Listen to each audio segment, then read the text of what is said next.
Hi everyone, நான் உங்கள் வெங்கடேஷ். நம்ம இந்த லெசனில் ஷேர் மார்க்கெட் கோர்ஸை பற்றி நம்ம பார்க்க போகிறோம். ஸோ ஷேர் மார்க்கெட் கோர்ஸுக்குள்ளே போகிறதுக்கு முன்னாடி நான் எதுக்காக ஷேர் மார்க்கெட்டை நான் லேர்ன் பண்ணணும், தென் நான் எதுக்காக நான் இன்வெஸ்ட்மெண்ட் பண்ணணுன்றத நம்ம சின்ன ஒரு எக்ஸாம்பிளோட பார்க்கலாம். இப்போ நீங்கள் பார்த்தீங்கன்னா உங்களுக்கு ஏஜ் ஒரு 30 ஆயிருக்கு. நீங்கள் இப்போ ஒரு இயருக்கு பார்த்தீங்கன்னா ஒரு 6 lakhs per annum ஏர்ன் பண்ணுறீங்க. நம்மளுடைய இந்தியாவில் பார்த்தீங்கன்னா கரண்ட் இன்ஃப்ளேஷன் ரேட் பார்த்தீங்கன்னா ஒரு 7% இருக்குது. இன்ஃப்ளேஷன்னா ஒன்றும் இல்லை, விலைவாசி உயர்வு. அதாவது ஒரு பொருளோட பர்ச்சேசிங் பவர், நீங்கள் ஒரு பொருளை லாஸ்ட் இயர் வாங்கினதுக்கும் இந்த இயர் வாங்கினதுக்கும் பார்த்தீங்கன்னா ஆவரேஜாக ஒரு 7% கிட்ட உங்களுக்கு அதோடைய ப்ரைஸ் இன்க்ரீஸ் ஆகிருக்கும். ஸோ அதை தான் நம்ம இன்ஃப்ளேஷன் சொல்கிறோம். அது நம்ம இந்தியாவில் பார்த்தீங்கன்னா 7% இருக்குது. ஸோ இதை பேஸ் பண்ணி நான் ஃப்யூச்சரில் நான் எவ்வளோ ஏர்ன் பண்ணால், அதாவது ஒரு 20 வருஷத்துக்கு அப்புறம், இப்போ எனக்கு 30 வயசு ஆயிருக்கு, நான் ஃபியூச்சரில் ஒரு 20 வருஷத்துக்கு அப்புறம் என்னுடைய 50 வயசில் நான் எவ்வளோ ஏர்ன் பண்ணணும் அப்படின்றதுக்கு நம்ம ஒரு சின்ன கால்குலேட் பண்ணி பார்க்கலாம். ஸோ அதுக்கு நம்ம இந்த ஃபியூச்சர் வேல்யூன்ற நம்மளுடைய காம்பவுண்ட் எஃபெக்டோடைய ஃபார்முலா நம்ம யூஸ் பண்ணுறோம். ஸோ கரண்ட்டாக நான் பார்த்தீங்கன்னா ஒரு வருஷத்துக்கு 6 lakhs, அதாவது மாதத்துக்கு ஒரு 50,000 நான் சம்பாதிக்கிறேன். நம்மளுடைய இந்தியாவில் 7% இன்ஃப்ளேஷன் ரேட் இருக்குது. ஒரு 20 வருஷத்துக்கு அப்புறம் நான் எவ்வளோ ஏர்ன் பண்ணணும் அப்படின்றத நம்ம இப்போ கால்குலேட் பண்ணுறோம்.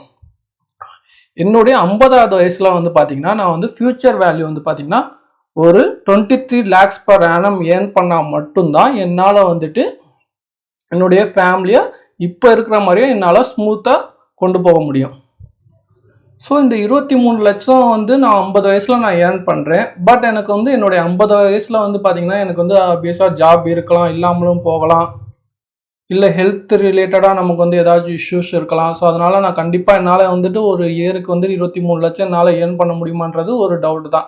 ஸோ அதுக்காக எனக்கு பார்த்தீங்கன்னா அந்த இயரில் எனக்கு ஒரு லம்சமாக ஒரு அமௌண்ட் இருந்தால் மட்டும்தான் என்னால் அதுலேருந்து ஒரு ரிட்டர்ன்ஸ் எடுத்து என்னுடைய லைஃப் என்னால் ஸ்மூத்தாக கொண்டு போக முடியும். ஸோ அதுக்காக நம்ம கண்டிப்பாக இன்வெஸ்ட்மெண்ட்ன்றதை நம்ம பண்ணியே ஆக வேண்டியது இருக்குது.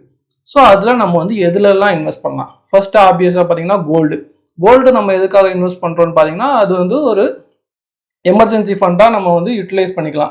அவசர காலத்தில் நமக்கு அமௌண்ட் இல்லாதப்போ நம்ம கோல்டை பிளட்ஜ் பண்ணி நம்ம அதை நம்ம யூஸ் பண்ணிக்கலாம். தென் பார்த்தீங்கன்னா இண்டெக்ஸ் ஃபண்ட்ன்றது ஒரு மியூச்சுவல் ஃபண்டில் பார்த்தீங்கன்னா உங்களுக்கு நிஃப்டி 50ல் இன்வெஸ்ட் பண்ணலாம். நிஃப்டி 50யோடைய சிஏஜிஆர் பார்த்தீங்கன்னா 10 to 12% வரைக்கும் உங்களுக்கு ரிட்டர்ன் கொடுக்கும்.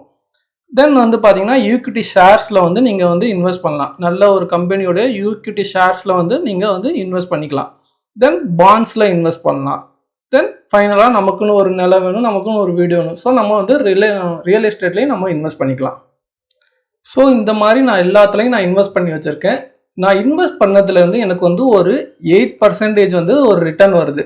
அப்படின்னா என்னுடைய 50வது வயசில் எவ்வளோ அமௌண்ட் இருந்தால் எனக்கு அந்த 8% ரிட்டர்ன்லேருந்து வர்ற அமௌண்ட்டை வச்சு என்னால் ஃபேமிலியை ஸ்மூத்தாக கொண்டு போக முடியுன்றத பார்த்தீங்கன்னா உங்களுக்கு 2.9 crores இருந்தால் மட்டும்தான், அதுலேருந்து ஒரு 8% ஆனுவல் ரிட்டர்ன் வந்தால் மட்டும்தான் உங்களுக்கு மந்த்லி ஒரு இயர்லி 23 lakhs உங்களுக்கு கிரெடிட் ஆகும். அதை வச்சு நீங்கள் உங்களுடைய ஃபேமிலியை ஸ்மூத்தாக கொண்டு போகலாம். ஸோ இப்போ உங்களுக்கு புரிஞ்சிருக்கும் எதுக்காக நம்ம கண்டிப்பாக இன்வெஸ்ட் பண்ணணுன்றது.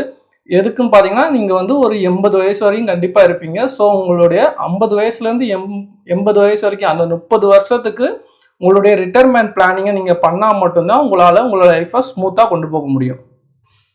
ஸோ இப்போ இந்த 2.9 crore நான் இப்போ கரண்ட்டாக என்னுடைய 30 வயசுலேருந்து நான் எப்படி இந்த 2.9 crore நம்ம அச்சீவ் பண்ணலாம் அப்படின்றத நம்ம பார்க்கலாம். ஸோ இந்த நீங்கள் 2.9 crore நீங்கள் அச்சீவ் பண்ணணும்னா லம்சமாக நான் இதுக்கு முன்னாடி சொன்ன இன்வெஸ்ட்மெண்ட் டிசிஷன்ஸ், அதாவது ஈக்விட்டி, மியூச்சுவல் ஃபண்ட்ஸ், தென் பாண்ட்ஸ், இதில் எல்லாமே பார்த்தீங்கன்னா டைவர்சிஃபை பண்ணி நீங்கள் லம்சமாக ஒரு 43 lakhs நீங்கள் இப்போ இன்வெஸ்ட் பண்ணியிருந்தீங்கன்னா உங்களுக்கு உங்களுடைய 50வது வயசில் அதுலேருந்து ஒரு 10% ரிட்டர்ன் வந்தால் உங்களுடைய 50வது வயசில் நீங்கள் அந்த 2.9 crores நீங்கள் அச்சீவ் பண்ணியிருப்பீங்க. இல்லை நீங்கள் மந்த்லி எஸ்ஐபியாக ஒரு 38,000 மாதம் நீங்கள் ஒரு 38,000 நீங்கள் இன்வெஸ்ட் பண்ணிட்டே வந்தீங்கன்னா நீங்கள் பார்த்தீங்கன்னா உங்களுடைய 50வது வயசில் அந்த 2.9 crore நீங்கள் அச்சீவ் பண்ணியிருப்பீங்க. ஓகே, இப்போ உங்களுக்கு இந்த இன்வெஸ்ட்மெண்ட்டோடைய முக்கியத்துவம் எல்லாம் தெரிஞ்சிருச்சு. ஸோ இதில் பார்த்தீங்கன்னா இன்வெஸ்ட்மெண்ட் ரிட்டர்னில் பார்த்தீங்கன்னா ஒரு 2 types இருக்குது. அதில் பார்த்தீங்கன்னா simple interest and compound interest சொல்லி 2 டைப் இருக்குது. ஸோ இந்த 2 டைப்பையும் நம்ம தெரிஞ்சுக்கிட்டா இன்னும் கொஞ்சம் பெட்டராக இருக்கும். ஸோ சிம்பிள் இன்ட்ரெஸ்ட்னா ஒன்றும் இல்லைங்க, நீங்கள் ஃபர்ஸ்ட் இயரில் ஒரு 1 லேக் நீங்கள் இன்வெஸ்ட் பண்ணுறீங்க, அது சிம்பிள் இன்ட்ரெஸ்ட்டில். அது ஃபர்ஸ்ட் இயரில் உங்களுக்கு ரிட்டர்ன் பார்த்தீங்கன்னா 1,10,000 இருக்கும். 2வது இயர் 1,20,000 இருக்கும். ஸோ ஒரு 10 வருஷத்துக்கு அப்புறம் பார்த்தீங்கன்னா உங்களுடைய கேபிட்டல் அப்ரிஷியேட் ஆகி 2 லேக்காக மாறி இருக்கும். இதுவே காம்பவுண்ட் இன்ட்ரெஸ்ட்டில் நீங்கள் வந்து இன்வெஸ்ட் பண்ணியிருந்தீங்கன்னா ஃபர்ஸ்ட் இயரில் 1,00,000 இருக்கும், 1,10,000 இருக்கும். தென் 2வது வருஷத்துல பாத்தீங்கன்னா 1,21,000 இருக்கும். ஆல்ரெடி இருந்த இன்ட்ரெஸ்ட்டுக்கு இன்ட்ரெஸ்ட் போட்டிருப்பாங்க. ஸோ இந்த மாதிரி தான் காம்பவுண்ட் இன்ட்ரெஸ்ட் வந்துட்டு உங்களுக்கு வந்து அமௌண்ட்டை மல்டிப்ளை பண்ணிட்டே போகும். ஸோ ரெண்டுத்துக்கும் இந்த கிராஃப்ல சார்ட்ல பாத்தீங்கன்னா உங்களுக்கே தெளிவாக டிஃப்ரெண்ட் தெரியும். So end of the 10 year பாத்தீங்கன்னா உங்களுக்கு வந்துட்டு 2 லேக் இருக்கும், இங்க வந்து 2,59,000 இருக்கும் உங்களுடைய 1 லேக் கேபிட்டல். இந்த சிம்பிள் இன்ட்ரெஸ்டையும் காம்பவுண்ட் இன்ட்ரெஸ்டையும் நம்ம வந்து கிராஃபில் பார்த்தா எப்படி இருக்குன்றதை பாருங்கள். இதில் வந்து பார்த்தீங்கன்னா சிம்பிள் இன்ட்ரெஸ்ட் வந்து ஒரு லீனியர் ஃபங்க்ஷனில் உங்களுக்கு வந்து போகும். இந்த சார்ட் பார்த்தீங்கன்னா இந்த ப்ளூ கலர் லைன் சார்ட்டை பார்த்தீங்கன்னா ஒரு லீனியராக போகும். இதுவே காம்பவுண்ட் இன்ட்ரெஸ்ட் சார்ட் பார்த்தீங்கன்னா உங்களுக்கு வந்து எக்ஸ்போனன்சியலாக போகும். ஸோ இதுதான் ரெண்டுத்துக்குமே உள்ள மெயின் டிஃப்ரெண்ட். இதில் நான் வந்து பார்த்தீங்கன்னா மேலே ஹெட்லைனில் கொடுத்துருக்கேன் பாருங்கள், 35 lakhs வந்துட்டு நான் லம்சமாக நான் இப்போ கரண்டில் என்னுடைய 30 வயசில் நான் போடுறேன். அதுக்கு வந்துட்டு ஒரு 10% ரிட்டர்ன் வருதுன்னா என்னுடைய கிராஃப் எப்படி பிஹேவ் பண்ணுதுன்றதை பாருங்கள். என்னுடைய முதல் 15 வருஷத்துக்கு எனக்கு வந்து அவ்வளோ பெரிய டிஃப்ரெண்ட் இல்லை ரெண்டுத்துக்குமே. 15 என்னுடைய 1.5 crore மட்டும் தான் மாறிருக்கு. அந்த 15வது வருஷத்துக்கு அப்புறம் தான் அது வந்துட்டு ரொம்ப எக்ஸ்போனன்ஷியலாக மூவ் ஆயிருக்கு. ஸோ இந்த மெத்தட்லாம் யூஸ் பண்ணி தான் வாரன் பஃபட் வந்துட்டு அவர் வேர்ல்டு ரிச்சஸ்ட் மேன் ஆகினார். ஸோ இதை தான் ஐன்ஸ்டீனும் நம்ம வந்துட்டு 8th wonder of the world அப்படின்னு சொல்லுவார் காம்பவுண்ட் இன்ட்ரெஸ்ட்டை. காம்பவுண்ட் எஃபெக்ட்டுக்கு தேவையானது ஒன்றே ஒன்று தாங்க, பொறுமை மட்டும்தான். இந்த கிராஃப்லேயே பார்த்தீங்கன்னா மொதல் 15 வருஷத்துக்கு ரெண்டுத்துக்குமே பார்த்தீங்கன்னா ஒன்றும் பெரிய டிஃப்ரெண்ட் ரிட்டர்ன்ஸ்லாம் இருந்திருக்காது. நீங்கள் 35 lakhs இன்வெஸ்ட் பண்ணியிருப்பீங்க, அது 10% வந்து நீங்கள் மல்டிப்ளை பண்ணிட்டே போயிருப்பீங்க காம்பவுண்ட் இன்ட்ரெஸ்ட்டில். அதெல்லாம் அது வந்து பார்த்தீங்கன்னா ஒரு 1.5 crores உங்களுக்கு வந்து மாறி இருக்கும் ஒரு 15 வருஷம் வரைக்கும். அதுக்கு அப்புறம் தான் உங்களுடைய ரியல் இன்வெஸ்ட்மெண்ட் க்ரோத்ன்றதே ஸ்டார்ட் ஆகும். ஸோ அதனால தான் காம்பவுண்ட் எஃபெக்ட் வந்து எவ்வளோ பொறுமையாக நம்ம வந்து 80% ஆஃப் த டைம் நம்மளுடைய வெல்த் வந்துட்டு மல்டிப்ளை ஆகாது. ஸோ அது நார்மல் லீனியர் மோஷன் மாதிரியே இருக்கும். So last 20% of the time தான் அது வந்து ரொம்ப அக்ரெசிவாக நம்மளுடைய வெல்த் வந்து மல்டிப்ளை ஆகும். ஸோ அதனால நம்ம வந்து காம்பவுண்ட் இன்ட்ரெஸ்ட்டில் காம்பவுண்ட் எஃபெக்ட் யூஸ் பண்ணி நம்ம இன்வெஸ்ட் பண்ணணும். ஸோ அதுக்கு ரொம்ப பொறுமை வேணும். ஸோ அதனால தான் நம்ம வந்து இன்வெஸ்ட்மெண்ட்டுன்றதை பண்ணுறோம். ஸோ இப்போ நம்ம வந்து எதுக்காக இன்வெஸ்ட்மெண்ட் பண்ணணுன்றதை நம்ம தெரிஞ்சுக்கிட்டோம். நம்ம இப்போ எதுக்காக நம்ம வந்து ஷேர் மார்க்கெட் படிக்கணுன்றதை நீங்கள் பார்த்துக்கோங்க. நீங்கள் வந்துட்டு மைக்ரோ அண்ட் மேக்ரோ எக்கனாமிக்ஸ் தெரியும். நீங்கள் ஷேர் மார்க்கெட் படித்தா தான் மைக்ரோ அண்ட் மேக்ரோ எக்கனாமிக்ஸ் எல்லாம் உங்களுக்கு தெரியும். அப்படி தெரிஞ்சால் தான் உங்களுக்கு வந்து கோல்டோடைய ஃபியூச்சர் மூவ்மெண்ட் எப்படி இருக்குன்றது உங்களுக்கு தெரியும் நல்லா. அதே மாதிரி ஷேர் மார்க்கெட் தெரிஞ்சால் தான் உங்களால் கரெக்டான மியூச்சுவல் ஃபண்டை சூஸ் பண்ண முடியும். தென் நிஃப்டி 50ல் கரெக்டாக உங்களால் இன்வெஸ்ட் பண்ண முடியும். ஷேர் மார்க்கெட் தெரிஞ்சால் தான் நல்ல ஒரு ஈக்விட்டி கம்பெனி வந்து உங்களால் வந்து ஐடென்டிஃபை பண்ணி அந்த கம்பெனியில் வந்து இன்வெஸ்ட் பண்ண முடியும்.